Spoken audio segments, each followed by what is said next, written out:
Hi everyone, this is Anam. Welcome to PhD jobs and admission. So आज की इस video में हम एनटीए पीएचडी एंट्रेंस टेस्ट के लिए सिलेक्टेड एमसीक्यूज देखने जा रहे हैं ऑन रिसर्च मेथोडोलॉजी, जो कि एक्सपर्ट्स के द्वारा बताए गए क्वेश्चंस हैं। तो आज के इस सेशन में हम जो क्वेश्चंस देखने जा रहे हैं वो क्वेश्चंस काफी सिंपल है, लेकिन बहुत इंपॉर्टेंट कॉन्सेप्ट पर बेस्ड है।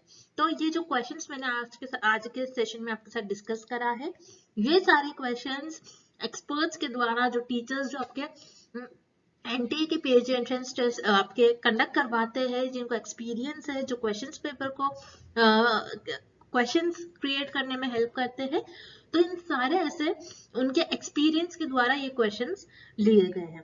तो काफी इंपॉर्टेंट सेशन होने वाला है आज का ये। तो आपको अच्छी तरीके से हर एक क्वेश्चन को सॉल्व करना है, हर एक क्वेश्चन का जो एक्सप्लेनेशन दिया है उसको देख लेना है, और उसी के साथ साथ जैसे कि आप स्क्रीन पर देख सकते हो, फॉर योर पेपर 1 हम आपके लिए रिवीजन सेशन लेकर आए हैं। जैसे कि यहाँ पर आप नंबर देख सकते हो जो कि हाईलाइट हो रहा है, और ये हमारा ऐप है which is global online app. इस ऐप के थ्रू भी आप हमारे रिवीजन कोर्स को एक्सेस कर सकते हो, या फिर आप हमें व्हाट्सएप नंबर पर कांटेक्ट कर सकते हो, जिसमें हम आपको 100% पासिंग गारंटी देते हैं। रिवीजन पैकेज प्रोवाइड कर रहे हैं, रिवीजन क्वेश्चंस प्रोवाइड कर रहे हैं, कहाँ से क्वेश्चंस पूछे जाने के चांसेस है, कितना आपको स्टडी करना है, क्योंकि आज से अगर आप देखो तो बहुत कम डेज बाकी है आपके एग्जामिनेशन के लिए, 10 to 15 डेज ही रिमेनिंग है। तो अभी तक जिन भी स्टूडेंट्स ने आपकी प्रिपरेशन स्टार्ट नहीं कर रखी है, तो इस मोमेंट पर भी आप कितना पढ़ करके, कितना आप सिलेबस को फॉलो कर करके आज से भी आप स्टडी करते हो, तो डेफिनेटली मैं आपको बता दूं एनटीए पीएचडी एंट्रेंस एग्जामिनेशन को आप क्रैक कर पाओगे through our revision course, through our instructions. ठीक है, हम जो भी इंस्ट्रक्शंस आपको देते हैं, कहाँ से क्वेश्चन आएंगे, कहाँ से इंपॉर्टेंट पॉइंट्स बताते हैं, आप उतना भी रीड कर लो तो आप easily NTA PhD entrance examination को क्रैक कर पाओगे, जिसके लिए आपको जल्दी से स्क्रीन पर दिए गए नंबर पर हमें कांटेक्ट करना है। और याद रखिएगा, ये जो हमारा ऐप है इसके लिए लिंक हम आपको प्रोवाइड करते हैं description as well as comment में, आप डायरेक्टली वहां से भी एक्सेस कर सकते हो। तो हम ज्यादा टाइम वेस्ट नहीं करते, आज के सेशन को स्टार्ट करते हैं। तो यहाँ पर जैसे कि आप स्क्रीन पर देख सकते हो, for your paper 1 research methodology का हम आपको रिवीजन पैकेज प्रोवाइड कर रहे हैं विद मिनिमम फी, जिसमें हम आपको वीडियो लेक्चर्स प्रोवाइड कर रहे हैं, mock test as well as short notes, जिससे कि आप जल्द से जल्द उन नोट्स को रीड कर सको। इंपॉर्टेंट पॉइंट्स आपको बता रखा है, कहाँ से क्वेश्चंस पूछे जाते हैं, उन पॉइंट्स को हाईलाइट कर रखा है। देन उसी के साथ साथ रिवीजन पीडीएफ प्रोवाइड कर रहे हैं विद प्रीवियस ईयर क्वेश्चंस, जिसमें 1500 से भी ज्यादा इंपॉर्टेंट क्वेश्चंस है। तो ये सारा जो कंटेंट है आपको हिंदी इंग्लिश बाइलिंगुअल लैंग्वेज में देखने मिलेगा। और उसी के साथ साथ इंपॉर्टेंट बात ये है कि आप सभी को पता है कि 26 से आपके एग्जामिनेशन स्टार्ट है, एनटीए का पीएचडी एंट्रेंस एग्जामिनेशन। तो आपके पास 15 to 20 डेज ही रिमेनिंग है।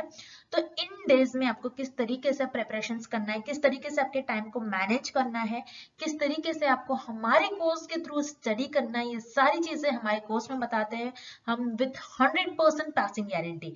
ठीक है, यानी गारंटी लेते हैं हम कि हम आपको पास करवा देंगे एनटीए के पीएचडी एंट्रेंस एग्जामिनेशन में। तो जिसके लिए आपको जल्द से जल्द हमें कॉन्टैक्ट करना है व्हाट्सएप नंबर के थ्रू, या फिर आप हमारे इस ऐप के थ्रू भी स्टडी मटेरियल का एक्सेस कर सकते हैं, जिसके लिए लिंक हम आपको description as well as comment section में प्रोवाइड कर रखते हैं। तो जल्द से जल्द आपको कांटेक्ट करना है, याद रखना है बहुत कम डेज रिमेनिंग है, जिससे कि आपकी प्रिपरेशन अच्छी तरीके से हो जाए। नेक्स्ट, जैसे कि आप स्क्रीन पर देख सकते हो, पेपर 2 का भी हम आपको स्टडी मटेरियल प्रोवाइड करते हैं, जिसमें आपको full syllabus notes, MCQs plus previous year questions भी देखने मिलेंगे। इन सारे सब्जेक्ट्स पर हम आपको स्टडी मटेरियल प्रोवाइड कर रहे हैं। अगर इन सारे सब्जेक्ट्स के अलावा भी आपको कोई और सब्जेक्ट का स्टडी मटेरियल चाहिए तो आप मुझे कमेंट कर बता सकते हो। उस पेपर 2 के लिए भी आपको दिए गए स्क्रीन पर जो नंबर नजर आ रहा है, इस पर व्हाट्सएप के थ्रू आपको हमें कॉन्टैक्ट करना है। सो दैट्स इट, हम आज के सेशन को हम स्टार्ट करते हैं। Which of the following is true about interval scale? इस क्वेश्चन में हमें फाइंड आउट करना है कि कौन सा ऑप्शन करेक्ट है अबाउट इंटरवल स्केल।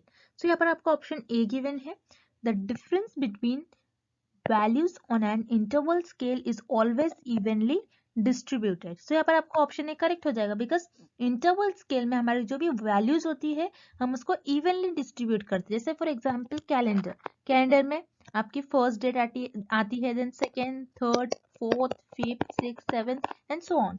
सो आप जैसे देखते हो फर्स्ट और सेकेंड डेट के बीच में आपका 24 आवर्स का गैप होता है, ऐसे ही सेकेंड और थर्ड के बीच में भी 24 आवर्स का गैप होता है, देन थर्ड और फोर्थ जो डेट होगी इसके बीच में भी 24 आवर्स का गैप होता है। सो आपका जो डिफरेंस हो रहा है वो इवनली डिस्ट्रीब्यूटेड है, मीन्स सेम ही है, हर डिफरेंस हर एक डेट्स के बीच में सेम डिफरेंस हो रहा है।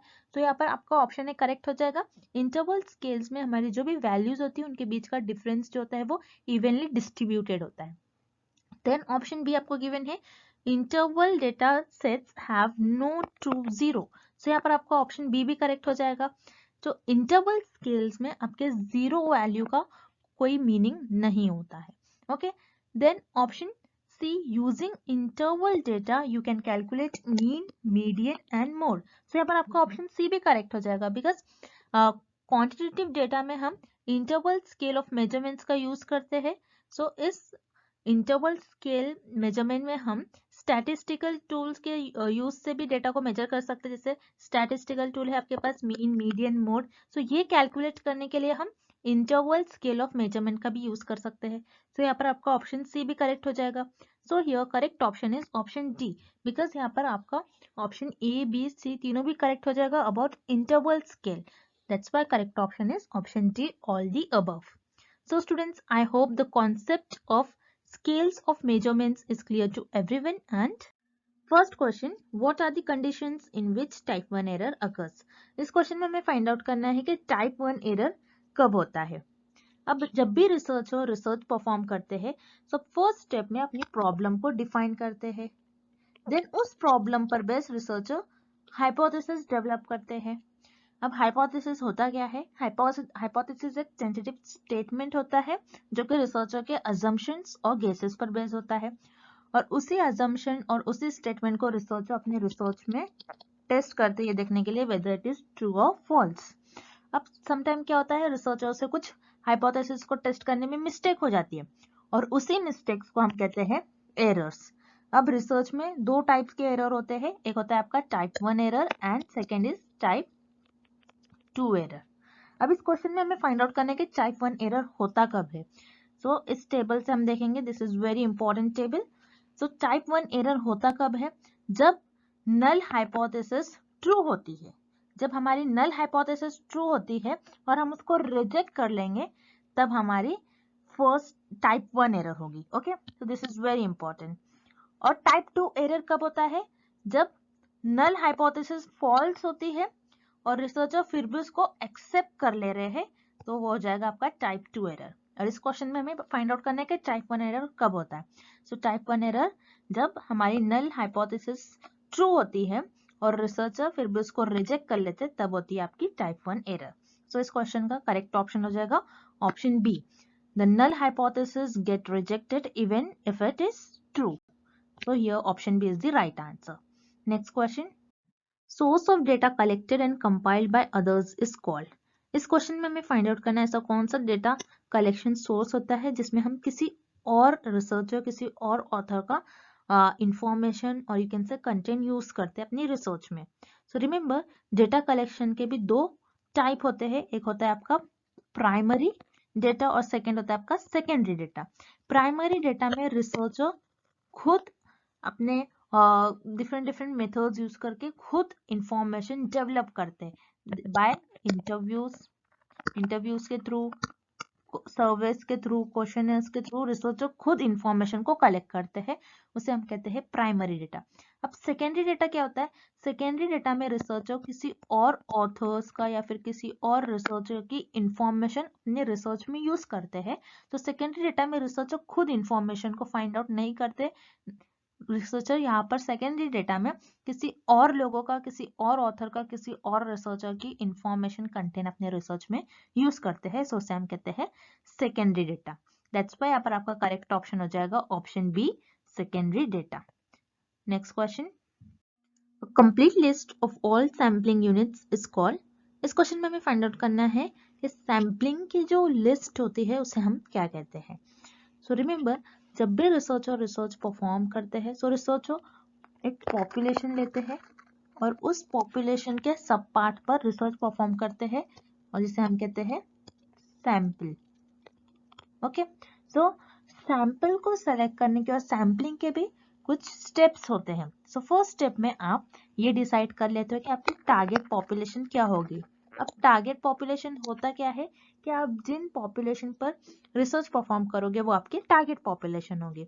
अब टारगेट पॉपुलेशन के बाद आपका नेक्स्ट स्टेप होता है सैम्पलिंग फ्रेम। अब सैम्पलिंग फ्रेम क्या होता है, अब जैसे आपकी जो टारगेट पॉपुलेशन है, सो आप ये डिसाइड करोगे कि किन किन लोगों से मुझे डेटा मिल सकता है। सो आप क्या करते हो, सैम्पलिंग फ्रेम में उन लोगों की एक लिस्ट बना लेते हो। सो इसी लिस्ट को आप कहते हो सैम्पलिंग फ्रेम।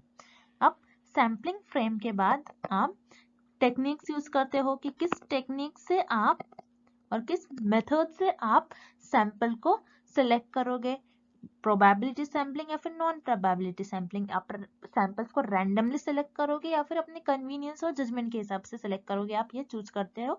एंड नेक्स्ट आप सैम्पलिंग परफॉर्म करते हो। सो इस स्टेप में आप सैम्पलिंग परफॉर्म करते हो।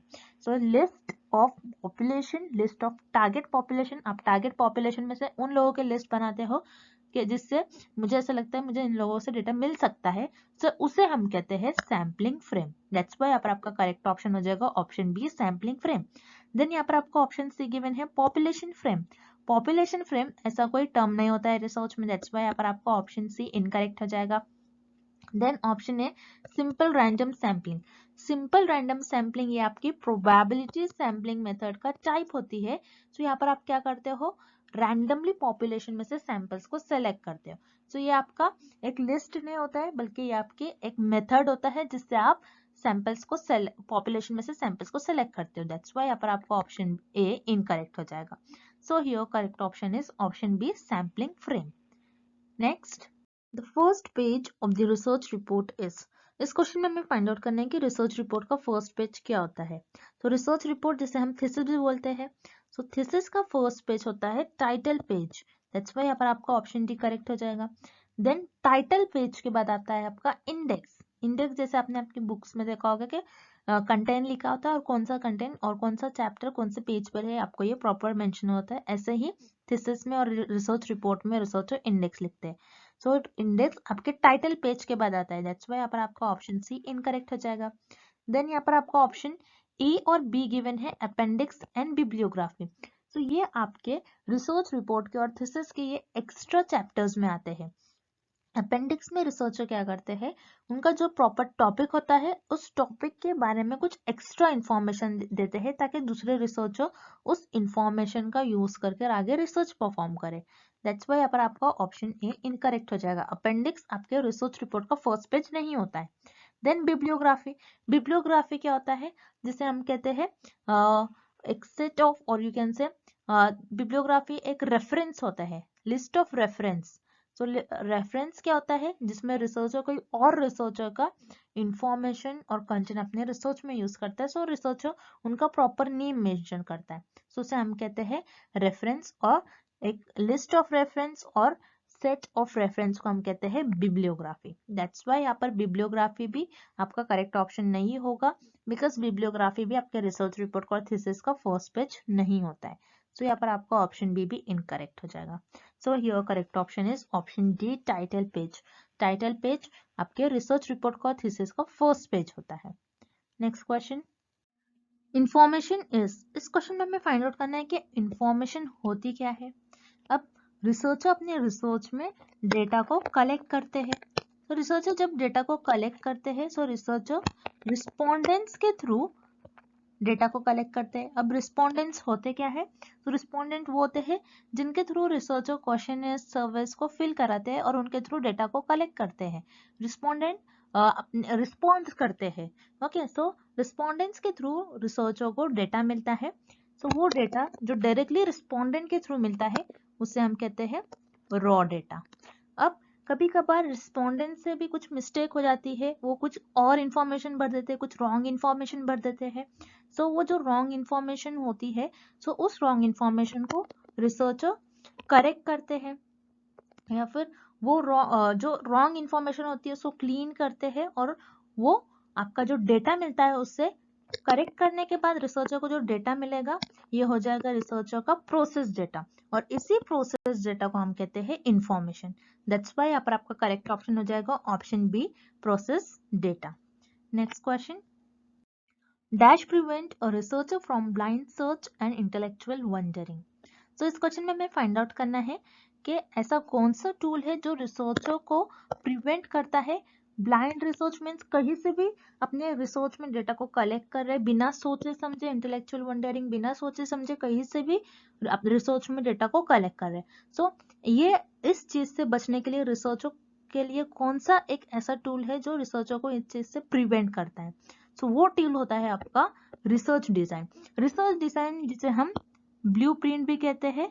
सो ये क्या होता है, रिसर्च डिजाइन में आप और रिसर्चर पहले से ही प्लान कर लेते हैं कि रिसर्च में किस टाइप से मैं डेटा को कलेक्ट करूँगा, कौन से सैम्पलिंग परफॉर्म करके मैं रिसर्च में डेटा को कलेक्ट करूंगा, कौन से टूल यूज करूंगा, किस चीज के थ्रू मैं क्या परफॉर्म करूंगा, क्या मैं इंटरव्यू सर्विस किसके थ्रू अपने डेटा को कलेक्ट करूंगा।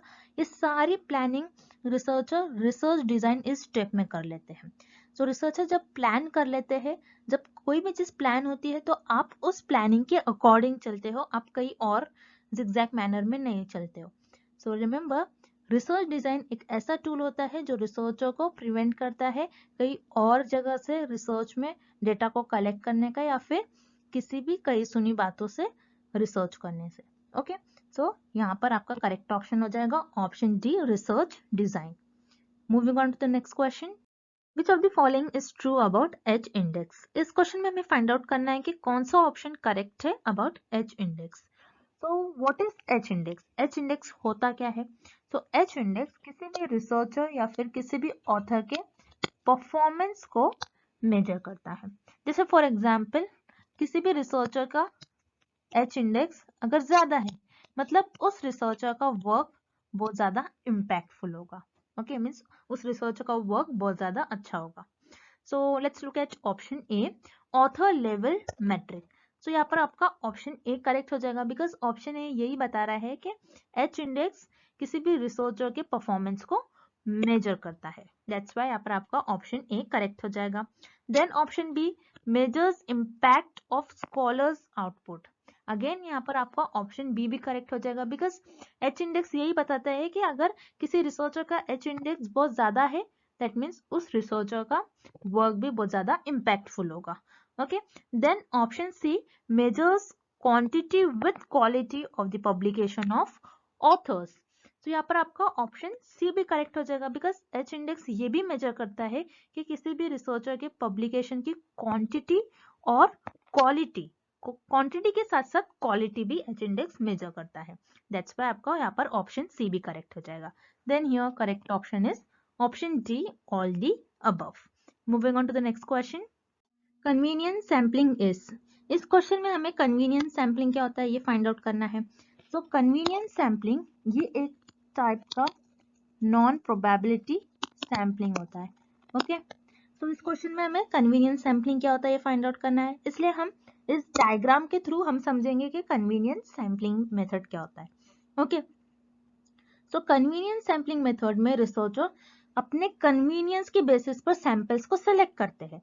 जैसे कि आप इस फिगर में देख रहे हो, ये ग्रेज जो पर्सन है दिस इज रिसर्चर। अब रिसर्चर ने क्या किया, रिसर्चर अगर मान लो रिसर्चर मुंबई में है, सो रिसर्चर ने अपने ही आसपास के लोगों को यहाँ पर सेलेक्ट कर लिया। ओके, और बाकी जो दूसरे सिटीज के लोग थे इनको यहाँ पर सिलेक्ट ही नहीं किया रिसर्चर ने। सो रिसर्चर ने अपने कन्वीनियंस के हिसाब से, रिसर्चर को जो इजी पड़ रहा था उसी के बेसिस पर कुछ लोगों को सिलेक्ट कर लिया पॉपुलेशन में से और यही उनके सैंपल्स बन गए। ओके, अब हम और अच्छी तरीके से समझते हैं एक एग्जाम्पल के थ्रू। जैसे फॉर एग्जाम्पल आप यहाँ पर हो और आपके एरिया में हो और आपके एरिया में 2-3 शॉप्स है। ओके, सर कुछ नजदीक है और कुछ दूर है। तो अगर आप कोई शॉप से कोई सामान खरीदने जा रहे हो तो आप क्या करोगे, जो आपके नजदीक शॉप है आप उसी में जाओगे, आप दूर जाओगे क्या, नहीं। मीन्स आपको जो कन्वीनियंस लग रहा था, आपको जो इजी पड़ रहा था, आप नजदीक की शॉप में जाके जल्दी से सामान लेके आ जा सकते हो। ओके, बट दूर की शॉप में अगर आप जाओगे तो ज्यादा टाइम लगेगा। इसलिए रिसर्चर भी यहाँ पर क्या किया, रिसर्चर ने अपने ही सिटी में जितने लोग थे उन्हीं को सेलेक्ट कर लिया पॉपुलेशन में से और उनको अपना सैंपल बना लिया।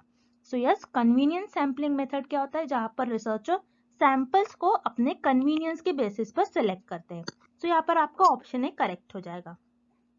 देन आपको ऑप्शन बी गिवन है non probability sampling. So yes, convenience sampling जो है this is the type of non probability sampling method. So आपका ऑप्शन बी भी करेक्ट हो जाएगा. सो यहाँ पर आपका करेक्ट ऑप्शन हो जाएगा option C, both A and B are true. Next, which of the following are the examples of hypothesis. So इस क्वेश्चन में हमें हाइपोथेसिस के कुछ एग्जाम्पल्स गिवन है और हमें फाइंड आउट करना है कि ये एग्जाम्पल हाइपोथेसिस का एग्जाम्पल है या नहीं. तो जैसा कि हमने प्रीवियस क्वेश्चन में हाइपोथेसिस होता क्या है ये देख लिया था, अब हम हाइपोथेसिस के एग्जाम्पल देखते हैं. तो यहाँ पर आपको ऑप्शन ए गिवन है, if I add fertilizer to my garden then my plants will grow faster.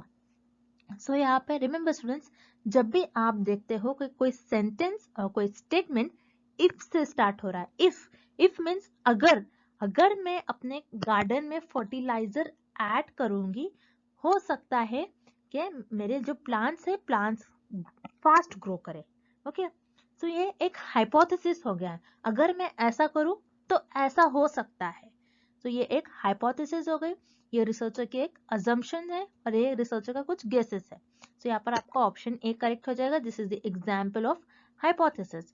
Then option B आपको गिवन है, if I brush my teeth every day then I will not develop cavities. Means अगर, if means फिर से if आ रहा है, means अगर मैं daily अपने टीथ को ब्रश करती हूँ तो कैविटीज नहीं डेवलप होगी. सो ये रिसर्चर के अगेन एक अजम्पशन है, गेसेस है, एक टेंटेटिव स्टेटमेंट है, एक टेम्पररी स्टेटमेंट है जिसको हम कहते हैं हाइपोथेसिस. तो यहाँ पर ऑप्शन बी में भी आपको हाइपोथेसिस का एग्जाम्पल गिवन है. Then option C, if I take my vitamins every day then I will not feel tired. So यहाँ पर अगेन आपको ऑप्शन सी में भी जो स्टेटमेंट आपको गिवन है ये भी इफ से ही स्टार्ट हो रहा है. मीन्स अगर मैं विटामिन लेती हूँ एवरी डे देन मैं टायर्ड फील नहीं करूंगी. ओके, सो अगर से स्टेटमेंट आपका स्टार्ट हो रहा है मीन्स ये एक हाइपोथेसिस है. यहाँ पर आपका ऑप्शन सी भी करेक्ट हो जाएगा, ये भी हाइपोथेसिस का एग्जाम्पल है. दैट्स वाई यहाँ पर आपका करेक्ट ऑप्शन हो जाएगा option D, all the above, because all these are the example of hypothesis. Okay, next question. Thank you for watching this video.